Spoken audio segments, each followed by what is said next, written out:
How to get Trip.com promo code. Let's get started. Launch your preferred browser. At the top, you will see the search box. Over there, type in Trip.com promo code and search for it. Different website links will appear. Using any of these websites, you can easily get Trip.com promo code. So go ahead and open any of these. For instance, I'm going to open CouponFollow.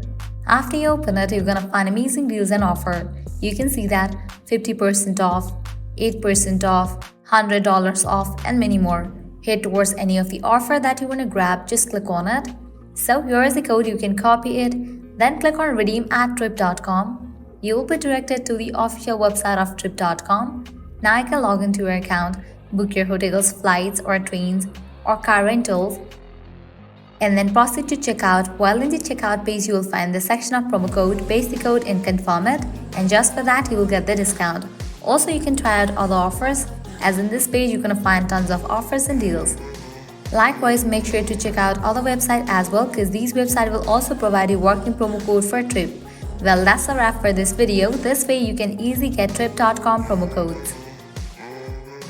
At the end, if you guys find this video helpful, smash that like button, share and subscribe to our channel. Thanks for watching.